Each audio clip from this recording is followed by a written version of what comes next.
Hello and welcome to Ag PhD. I'm Darren Hefty. And I'm Brian Hefty. Thanks for joining us today. One of the most important things you can do every year is get out in your fields. And when you're out there scouting, you're going to find some issues where you say, hey, is this a crop injury problem from my herbicide? Is this a problem with my fertilizer program? Is it frost? What's going on here? We want to talk a little about identifying some of those crop injury issues today. Well, at heading time in wheat, you don't want to see any of those issues, but you may need to be out there applying something, whether it's late season nitrogen, a fungicide, who knows what it may be. We'll talk about those late season applications in wheat. Coming up later in the show, we have a Weed of the Week you're definitely going to want to get under control. But first, here's this week's Farm Basics. Farm Basics is brought to you by the Liberty Link trait and Liberty herbicide from Bayer. The most reliable weed management solution, Liberty Link and Liberty herbicide are the link to efficient row crop production and sustainable weed management.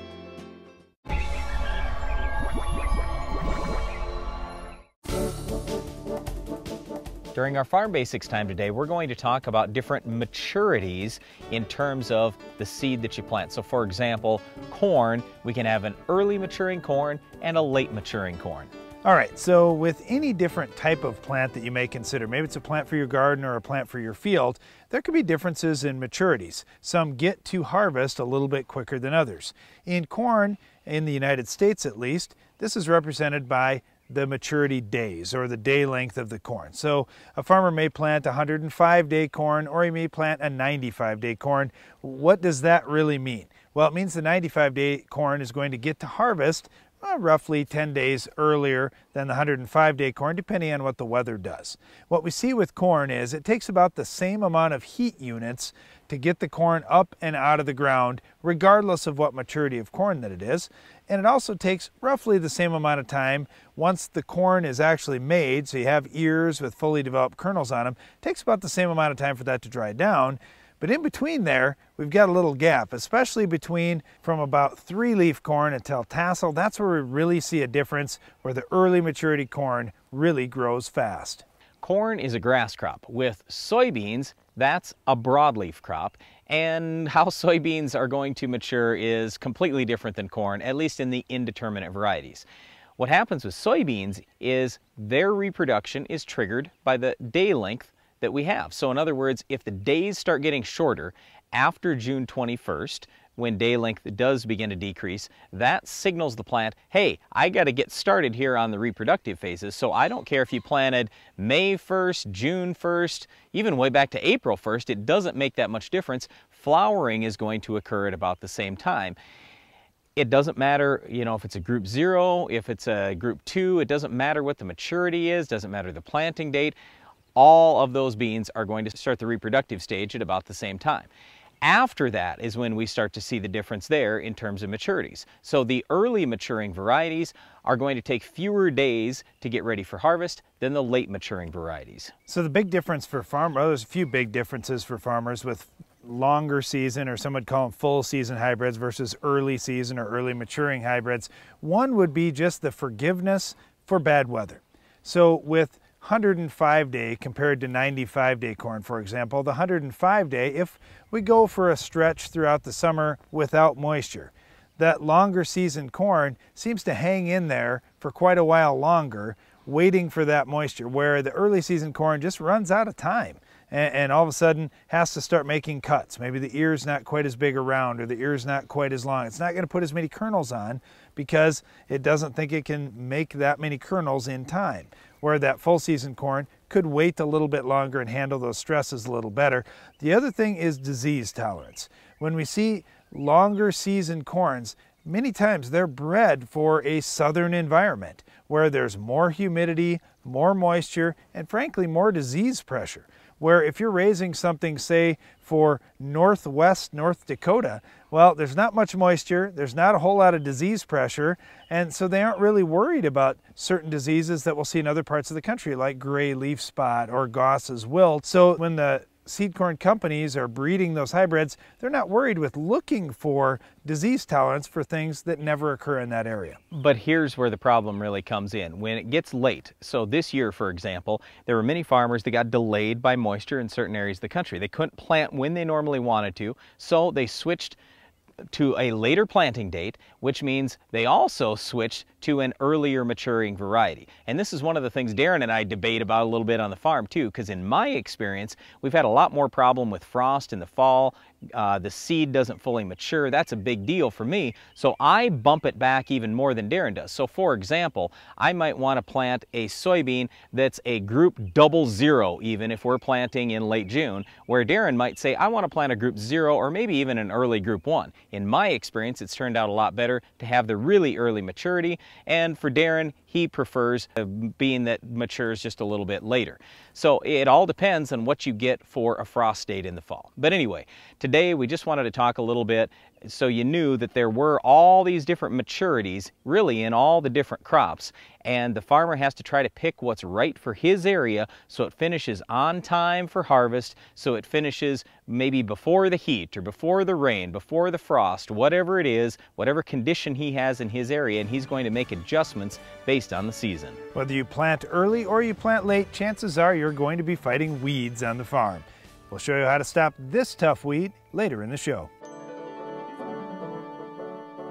With new seed traits and chemistries entering the market, your crop protection equipment needs precision and adaptability. Hypro Innovative Spray Technologies has the products to give your applications greater accuracy, less drift, and more coverage. Hypro, right on technology, right on target. We've been dealing with AgriLiquid a little over 7 years. I was skeptical, to be honest, but I watched the results from several clients. Those results were increased production and reduction in input cost.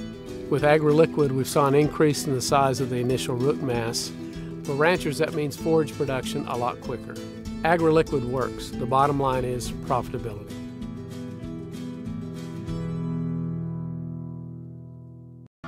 With the success of the Case IH Steiger Quad Track and Magnum Road Track tractors, it's no secret why Case IH is the leader of the track. So it wasn't surprising when the competition started imitating us. But only Case IH offers a 5-axle design to give you a smoother ride, more power to the ground, with less berming and compaction. Still, we're flattered. In fact, if we weren't already red, we'd be blushing. The experience from the salesman to the building crew all the way through was just pleasant and professional. I feel that the people at Morton are my friends. I'll do anything for them because I felt they met that with me. I wouldn't have anybody build me a building other than Morton. I wouldn't even consider anybody else. It pays to go look around, but by far Morton's got the best building and we're just so pleased with it. Contact Morton Buildings today during our Building Value Days sales event. Find the building of your dreams at mortonbuildings.com. Apply Gypsoil on your farm to add cost-effective sulfur to soils and improve soil structure. Gypsoil increases calcium and helps flush excess magnesium in tight soils, improve air and water infiltration, and reduce problem wet spots and crusting. Better soil quality means better water quality, so Gypsoil is good for the environment too. For more information about putting Gypsoil to work on your farm, call 866-GYPSOIL or 497-7645. Visit online at gypsoil.com. Technology is constantly changing the way we farm. Hypro Innovative Spray Technologies are here to keep your farm at the forefront of agricultural innovation. With spray application equipment for any scenario, Hypro is here to put you right on technology, right on target. When it comes to heading, timing in wheat, there are many different things you can do, from fungicide to fertilizer to even insecticide. We want to talk through those things today. Well, if you have insects out in your crop, this is one of those things you have to be scouting all through the season. I don't care what the bug is, and it is going to vary a little bit as the season progresses. We need to stay on top of things. Now, when we look at heading time applications, we've got the flag leaf out, now we've got the head out, we're trying to make seed. We need all the plant foliage we can have to try and catch sunlight energy, make energy for the plant. We need the root system to be in great shape to pull in as many nutrients as we can. We can't afford bugs at this time of year. So when you're out looking at potentially a nutrient application or a fungicide application, make sure that you're scouting for bugs too. We see bugs almost every time we walk through wheat fields. It's just a question of which ones are they harmful, how many does it take to justify treatment, and then you look at the cost of treatment, and when you can run a full rate of a pyrethroid insecticide for about $2 an acre, it doesn't take very many bugs at this time of year to justify the treatment. No, about the only thing that we have to look at is that pyrethroid actually going to control the target insect we're after? So when we start talking about mites, especially when you go to the extreme southern part of the country or east or west coast, you know, you might have to spend a bunch more money. But in most cases, $2 for pyrethroid and you pretty much have your fix. All right, let's talk about nutrients just a little bit. Now, the best way to manage nutrients in wheat fields throughout the season is a soil test to start the season out. Then plant tissue analysis once a week, maybe a week to 10 days throughout the season to kind of get a feeling for what's happening. What are the trends in my field? What am I running short in? Because a single plant tissue test can really be deceiving. Maybe you haven't had rain for a couple of weeks and your root system isn't pulling in a whole lot of nutrients right now, but as soon as you do get some moisture, it's going to access all those nutrients again. Well, a plant tissue analysis could tell you, hey, I'm short in everything, I need to apply more, when in reality, you really don't need to apply more, you just need to get a little bit of rain. Now, if you're doing tissue analysis throughout the season, you'll see that. The big one this late in the season, we see so many guys wanting to put more nitrogen on to try to boost protein levels, and they're right. Late season nitrogen availability is a big key towards protein levels. When you're going to be doing that kind of application, we really like a pre-side dress nitrate test, or basically just a 12-inch nitrogen test pulled a week or so ahead of when you're thinking you're going to do a nitrogen application. That'll give you a great idea for what's in the soil, and then you can see, wow, I have 100 pounds left. That's more than enough to finish out my crop. Or, hey, I've got 10 pounds left. I better get some more nitrogen out there quickly. Yep, because the plant tissue analysis is only going to tell you what's in the plant that day. It can't predict, oh, in 3 weeks you're going to run short on nitrogen or some other nutrients. All right, now when it comes to disease protection, there's a lot of things to be worried about. Of course, we're worried about head scab at this timing. We're also worried about stripe rust and a number of other things. Once that head is out, we're limited in which fungicides we can use. We don't want to be using the strobilurin fungicides anymore. Things like Headline, Evito, Quadris, Equation. We can't use those. We've got a good chance they'll increase our vomitoxin levels in the wheat to unacceptable levels. So we want to use just straight triazole products at this point. Now you could use Caramba, you could use Prosaro, and the other one would be the generic versions of Folicure that are out there. Now if you're looking for cheap, those generic Folicure type products are really inexpensive. They do a nice job on the rusts, not quite as good on the head scab as what you can do with a Prosaro or Caramba. If you're in an environment where head scab is a possibility, we'd strongly recommend Caramba or Prosaro. As far as protecting the wheat and getting a better yield protection or yield gain, some would say, over untreated, Prosaro and Caramba certainly have the potential for that. They do, but they cost a lot more money. We're talking $10 to $15 an acre for Prosaro or Caramba versus $2 an acre for the full rate of a generic Folicure. So you really have to weigh those things out. Here's the other thing. You can only use that Folicure once per season. And I've had many questions. Guys will say, well, I'm getting told by an agronomist I should spray my Folicure or Prosaro at flag leaf timing. That'll carry me through to heading timing. And we say, absolutely no way. Remember that fungicides aren't systemic in the plant. If you spray at flag leaf timing, there's no way that fungicide is getting up to protect your head. So yes, you have protection on the leaves for a little while, maybe a week to 2 weeks is a possibility for residual, but you're getting no protection on that head.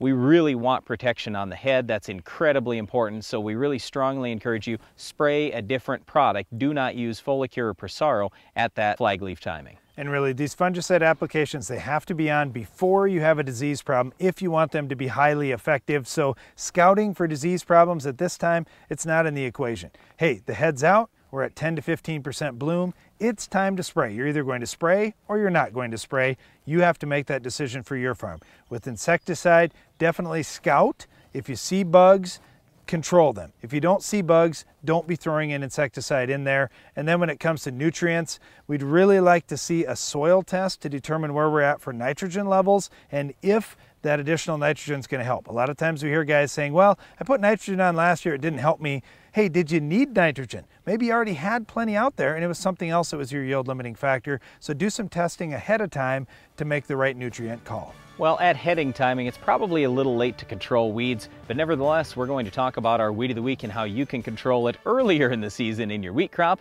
That's coming up later in the show. Being a farmer means securing your land and livelihood for the future. Harvest solutions from Capello USA have the grit to get you there. Our product lines for corn, sunflowers, and forage are designed for efficiency and longevity, preventing harvest loss while minimizing maintenance and downtime. To do everything you can to advance your farmland to the next generation, call us at 855-CAPELLO or visit us at capellousa.com. Capello USA, Italian craftsmanship, American grit. Attention farmers, are you able to sell your grain for a premium? Your local Agri-Dry dealer can show you how farmers are seeing a return on their investment with Agri-Dry products this year. Higher test weights, even distribution of forage material, and target moisture premiums are all benefits Agri-Dry customers are seeing on their grain sales tickets this year. Are you ready to start making more money on your stored grain? Visit agridryllc.com to find your local dealer today. A farmer's attention to detail is what makes the difference. You take the time for service management because you know how vital it is to your operation. You service your field like everything else because soil sampling makes all the difference and gets the results you want. Download the app Soil Test Pro and start grid sampling today. Keep your farm growing strong. The more you test, the more you know. There are trillions of hardworking microbes right beneath your feet. Today, Monsanto BioAg is harnessing the power of microbes, creating microscopic farmhands that help plants access nutrients, enhance root and shoot growth, and handle stressful conditions throughout the season, protecting and maximizing your yield potential. We're turning 500 trillion microbes into 500 trillion new farmhands, ready for work. Nature, it's powerful technology. Are you looking for an easy way to apply dry powdered products to your stored grain? Do you want to use the applicator recommended by industry leaders for products like Diacon D and other dry powder products? Changing Time CT applicators successfully apply a diversity of products quickly, easily, and accurately. The innovative CT applicators are designed to give you the most accurate application of products such as talc, inoculants, fertilizers, and other dry products. For commercial use or on the farm, you need the applicator industry leaders are using. CT applicators for the changing times. When you're out scouting your fields this summer, one of the most important things you can do is try to identify why you have problems in the field. And so we want to talk a little today about nutrient deficiencies and also about just other crop injury symptoms like herbicide damage. Well, there's certainly a lot of things that can happen out in your crop. And this time of year, there's lots of things going on. Your neighbors are doing things across the fence. You've got some interactions going on, maybe with soil applied things, with in-furrow treatments, with over-the-top treatments. And it's important if you're working with your agronomist to say, look, here's everything that we've been doing out there, and here's what we did last year to see if there's any kind of interactions that are going on. When we're thinking about herbicides, a lot of times it happens in zones out in the field. Hey, this area, we're seeing something. The rest of the field, we aren't. Well, what's different about that area? Grid or zone soil sampling can really help you identify some of the problems. For example, we had a caller on our radio program recently that said, hey, I've got atrazine carryover into my soybeans.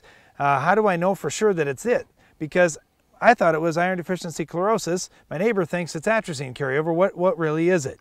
Well, when we look at those plants, yeah, you see some symptoms that could be one or the other. And it comes down to this. If you've got high pH spots out in your field, you're much more likely to have issues with carryover from a triazine like atrazine in those situations. All right, so that leads me to the most important thing here. There's almost never a case where it's just one single thing going on in the field. So would he have had any atrazine problem without that soil, without the right soil type? No. Probably not. So is it really the atrazine's fault? Well, you could kind of blame that. You could also kind of blame the soil or the soil pH. So very often we find nutrient deficiencies out in fields that lead to unhealthy plants. And an unhealthy plant has more problems, period. It has more problems with disease, with bugs, with weeds, everything. It all started with nutrients or it started with drainage. So one of the most important nutrients you need to look for all the time and that everybody talks about is nitrogen, right? But there's also potassium that the symptoms look almost identical. Here's the big difference. So if you're out looking in your cornfield, for example, and you'll see this in most crops, but with nitrogen deficiency, it will always start at the lowest leaves of the plant, and it will start at the tip of the leaf and move its way for the most part up the midrib. Whereas potassium deficiency is going to start at the tip of the leaf, but it'll work its way out the outside of that leaf, the outside edges. So if you see outside edges of the leaf being yellow, that's where your problem is potassium, not nitrogen. One of the things to pay attention with on your plants is, where do you see this problem? Is it on the lower part of the plant? Is it on the newest growth? When we're thinking about nutrient issues, if we've got problems at the bottom of the plant, it's nitrogen, phosphorus, or potassium. If we've got problems at the top of the plant, most likely we're looking at either one of the secondary nutrients or one of the micronutrients. And the reason why the N, P, and K in the plant are so vital, if a plant needs them for new growth, it'll rob them out of the older growth and pull them up to the new growth. Well, they're mobile. That's the whole thing, whereas the micronutrients are not mobile. But the big thing here is, because even as a trained agronomist for many, many years, I can't always tell you what the nutrient deficiency is, whether it was zinc or manganese or sulfur, something like that. So do some plant tissue analysis. If you see plants that look weird, do some plant tissue analysis. Get an agronomist involved. There are so many things that could be going on here. It could be the seed, the herbicide, the insecticide. There could be interaction with all those, nutrient deficiencies, bugs, diseases. You got to look at all these things. But the big thing is, look for patterns and get out there and try to really figure out what's going wrong, rather than say, oh, it's just a little problem. Because here's what I found over the years: little problems eventually become big problems. Solve it when it's a little problem. One thing you don't want to become a big problem in your fields is our Weed of the Week. We'll show you how to stop it coming up next. The Weed of the Week is sponsored by the Enlist Weed Control System from Dow AgroSciences, a new herbicide and trait system that will build on glyphosate. Farming isn't just in the land, it's in you. Take control of weeds like never before. Enlist builds on the Roundup Ready system, combining proven control of a new 2,4-D and glyphosate in Enlist Duo herbicide. Protect what matters without changing the way you farm. Talk to your seed or crop protection supplier today.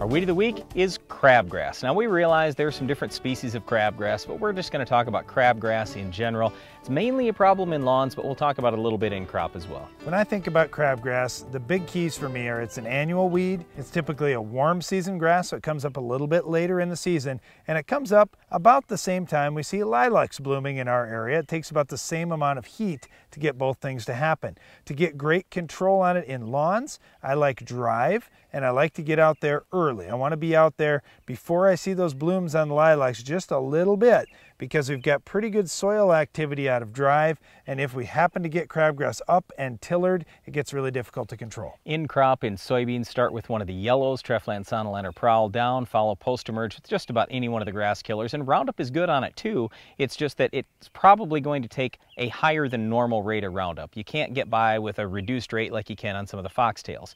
In corn, same thing, Roundup is good. Liberty, not that great. As far as the pre's, they're not real good either. You can use a full rate of a dual, harness, surpass, outlook, something like that, but you really need that post to clean it up. Otherwise, in conventional corn, Accent can help you out. It's also not great. You just have to spray really early. In wheat, start with Prepare, follow with Axial later on. Don't expect perfect control, but that's the best you can do. And remember that crop canopy is your best friend, so if you get a good, thick crop established early, you can keep crabgrass out of your fields. Well, that's it for our Weed of the Week, but stay tuned. Iron Talk is coming up next. Introducing the SoilMax ZD48, the newest addition to the SoilMax Gold Digger lineup. The first plow designed for smaller class tractors, the ZD48 has been tested on tractors weighing between 10,000 and 16,000 pounds with excellent results. Designed for row crop farms, vineyards, irrigation, and specialty crop farms. The SoilMax ZD48 will install tile up to 48 inches deep, as well as install 3 or 4-inch tile. The ZD48 truly opens up the world of tile installation to more farms than ever before. A farmer's attention to detail is what makes the difference. You take the time for service management because you know how vital it is to your operation. You service your field like everything else because soil sampling makes all the difference and gets the results you want. Download the app Soil Test Pro and start grit sampling today. Keep your farm growing strong. The more you test, the more you know. I trust AgroLiquid because I've seen the results and they're positive and they work on my farm, they work in my environment. When I started farming, we was farming around 125 acres and now we're up to around 1,700 acres. I think I was recognized as the Tennessee Young Farmer by being a leader in the community and also being innovative. I'm always looking for new products, but I got to make sure that those products are sustainable. I've got a 2-year-old and a 4-year-old and I would love for them to farm this land. Take a look inside any rotary combine and you'll find single rotor technology. Technology Case IH introduced over 35 years ago with the axial flow combine. But unless it gives you more bells and whistles with fewer belts and chains, more power using less fuel, it's not an axial flow. Because while the heart of every rotary combine beats red, only Case IH gives you the power to do more. The experience from the salesman to the building crew all the way through was just pleasant and professional. I feel that the people at Morton are my friends. I'll do anything for them because I felt they met that with me. I wouldn't have anybody build me a building other than Morton. I wouldn't even consider anybody else. It pays to go look around, but by far Morton's got the best building and we're just so pleased with it. Contact Morton Buildings today during our Building Value Days sales event. Find the building of your dreams at mortonbuildings.com. Iron Talk is brought to you by Case IH. The AFS Connect Farm Management System from Case IH connects you, and only you, to the information you need most from your equipment, from anywhere, at any time. AFS Connect, only from Case IH.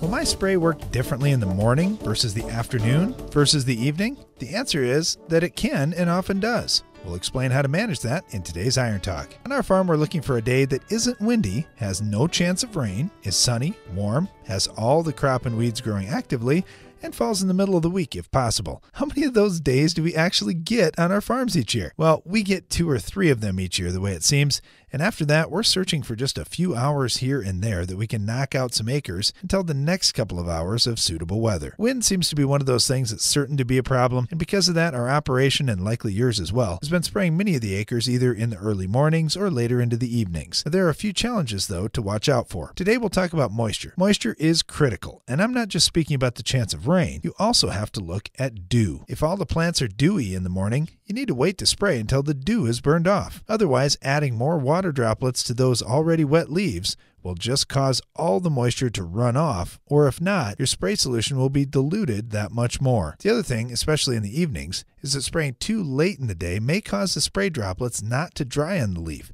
effectively making your rain fast times much longer. In other words, if your product is safe from rain, if it's sprayed on 2 hours before a rain, but you sprayed at 9 p.m. and the humidity comes up, perhaps dew sets in, whatever the case, you may now have extended your time before your product is safe from rain until 10 a.m. the next morning. So check the forecast before spraying and be aware of any moisture that may impact your spray. That's all for today's Iron Talk, and now back to the show. Closed captioning for Ag PhD is sponsored by Norwood Sales. On your farm, you need speed and year-round effectiveness in your tillage program. The Quick Till from Norwood Sales allows you to move quickly through your fields, maximizing time and improving yield. Constructed of heavy-duty materials, the Quick Till is ideal for both spring and fall applications, from preparing a healthy seedbed early in the season to breaking up corn residue after harvest. For more information about how a Quick Till can improve fields on your farm, call Norwood Sales today. That's all the time we have for today's show, but before we go, we want to invite you to tune in to the Ag PhD radio show. You'll find us each weekday on Sirius XM channel 147. That's the rural radio channel. We take your live phone calls at 2 p.m. Central each weekday. And don't miss the next Ag PhD TV show. We'll have another Weed of the Week, Farm Basics, Iron Talk, and much more. I'm Darren Hefty. And I'm Brian Hefty. Thanks for watching Ag PhD. Soil is nature's filter to keep contaminants out of our water. To learn how farmers manage soil and groundwater, visit the Responsible Nutrient Management Foundation at rnmf.org.